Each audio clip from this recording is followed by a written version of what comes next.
মুদান বলে, কেন তোমাকে এমন লোকের জন্য বাঁচতে হবে যে তোমাকে ভালোবাসে না? তুমি কি নিজের জন্য বাঁচতে পারো না? এভাবে সেটাকে অনেক কিছু বোঝায়। এরপর চলে আসে রাতের বেলা ইয়াং ডিভোর্স লেটার লেখে। পরদিন সকালে মুদান ইয়াং এর সঙ্গে কথা বলতে গেলে টেবিলের উপর ডিভোর্স লেটার দেখতে পায়। ইয়াং বলে, আমি এখনো তারিখ লিখিনি। মুদান বলে, কালি আর ব্রাশ দিন, আমি লিখে দিচ্ছি। ইয়াং বলে, আমি কালি তৈরি করিনি। মুদান বলে, এগুলো কি ধরনের কথা? আপনি বিয়ে করতে চাচ্ছেন? সুশি আমার জন্য মন খারাপ করতে পারে। ইয়াং বলে, তোমাকে কে বললো আমি সুশিকে বিয়ে করবো? তুমি এই জন্য বাড়ি ছেড়ে চলে যাচ্ছ? আমি ওকে কখনোই বিয়ে করবো না। তুমি লেটারটা রেখে দাও। যদি কখনো তুমি চলে যেতে চাও তারিখটা বসিয়ে নিও। মুদান বলে, কয়দিন পর পর নিমরাজা বাড়ি তল্লাশি করতে আসে। এখন এরকম একটা জিনিস বাড়িতে রাখাই ঝামেলা। সে সেটা ছিঁড়ে ফেলে, অর্থাৎ তারা আবার একসাথেই থাকবে। এদিকে যিশু নিমরাজাকে বলে, ফুলমন্ত্রী অবশ্যই কিছু তার বাড়িতে লুকিয়ে রেখেছে, আমাদের তার বাড়িটা তল্লাশি করা উচিত। পরদিন মহারাজ ইয়াং এর বাড়িতে আসে। তারা দাবা খেলছিল, মুদানও সেখানেই ছিল। হঠাৎ করে ইও এসে বলে নিমরাজা আর যিশু এসেছে। নিমরাজা তাদের সঙ্গে ড্রিঙ্ক করছিল, আর সেখানে একটা পারফরমেন্স হচ্ছিল। একটু পর ইয়াং সেতার বাজাতে শুরু করে, যার সুর শুনে মুদান কিছুটা বুঝতে পারে। ওয়াইন শেষ হয়ে গেলে ইয়াং ওয়াইন আনতে যেতে চায়, তবে নিমরাজা তাকে না করে। সে বলে, আমার লোকেরা আনতে গেছে, তুমি কোনো চিন্তা করো না। তারা স্পষ্ট বুঝে যায় নিমরাজা তার লোকেদের নিয়ে ইয়াং এর বাড়ি তল্লাশি করছে। অন্যদিকে যিশু ইয়াং এর সকল প্যাভিলিয়ন ঘুরে দেখছিল।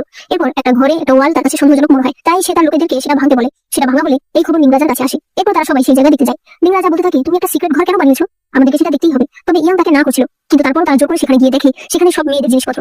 সবকিছু দেখে বোঝা যায় ইয়াং প্রায় এখানে মেয়েদের নিয়ে আসে।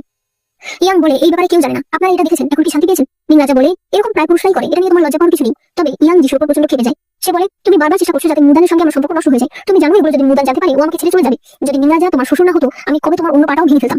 নিমরাজা যিশুকে তার কাছে ক্ষমা চাইতে বলে। যিশু ইয়াং এর কাছে ক্ষমা চায়। একটু পর তারা চলে গেলে মহারাজ মুদানের কাছে ধন্যবাদ জানায়। সে বলে, আজ তুমি না থাকলে কি যে হতো। ইয়াং বলতে থাকে, আমার আরো সতর্ক হওয়ার দরকার ছিল, আমার সঙ্গে এতগুলো জীবন জড়িয়ে আছে, আজ একটুর জন্য সবকিছু রক্ষা পেয়েছে। মহারাজ, আপনি আমাকে কথা দিন, যদি ভবিষ্যতে এমন কোনো দিন আসে যেদিন আমি ধরা পড়ে যাই, আমাদের সকল প্ল্যান ধরা পড়ে যায়, তখন আপনি কিন্তু বলবেন এই সব বিষয় আপনি জানেন না। মহারাজ, আপনি আমাকে কথা দিন, আপনি এইসবের মধ্যে জড়াবেন না। মহারাজ প্রথমে রাজি হতে চায় না, পরে তার অনুরোধে রাজি হয়ে যায়। মহারাজ চলে গেলে তারা সেই ঘরে আসে। ইয়াং বলে, তোর সময় তুমি এগুলো বুঝালে কি করে? তখন মুদান মনে করে ইয়াং এর সেতারের শব্দ শুনে সে দৌড়ে এই ঘরে আসে। এসে দেখতে পায় ইয়াং এর আরেকজন সেবক অলরেডি এই ঘর থেকে সবকিছু নিয়ে গেছে। মুদান বলে, ঘর যদি পুরো খালি থাকে তাহলেও সন্দেহ হবে, তাই সে তার দোকানে থাকা সকল মেয়েদের আঁকা বিভিন্ন পোস্টার আর মেয়েদের জিনিসপত্র এই ঘরে সাজিয়ে দেয়। এভাবেই মূলত আজকের দিনটা তারা বেঁচে যায়। এরপর কয়েকদিন পরে সিন দেখানো হয়। মহারাজ একটা বড় অনুষ্ঠানের আয়োজন করেছে। পাশের একটা রাজ্য থেকেও রাজা এবং তার মেয়ে এখানে এসেছে। অনুষ্ঠান ভালোই চলে। পাশের রাজ্যের ওই রাজকুমারী তার মার্শাল আর্ট সবাইকে দেখাতে চায়।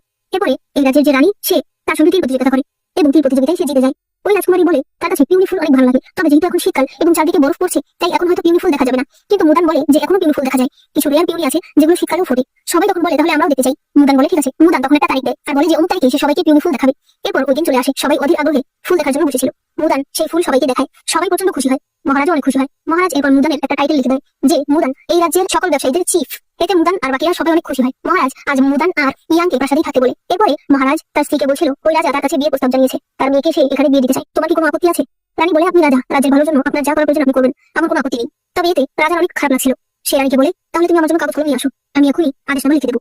রানী তার জন্য কাগজ কলম আনতে গেলে সেখানে সে একটা কলম দেখতে পায়, যেটা একদিন সে রাজাকে দিয়েছিল। রাজা বলে, আমি জানি এই কলমটা তুমি আমার ভাইকে দিয়েছিলে, যাকে তুমি ভালোবাসতে, তবে সে তো আর বেঁচে নেই, তুমি কখনোই আমাকে বিয়ে করতে চাওনি, দাও কলমটা আমি ভেঙে ফেলি। তখন রানী বলে, আপনি কি করে বুঝলেন যে এই কলমটা আমি আপনার ভাইকে দিয়েছিলাম, আপনাকে নয়? রাজা তখন একটু অবাক হয়।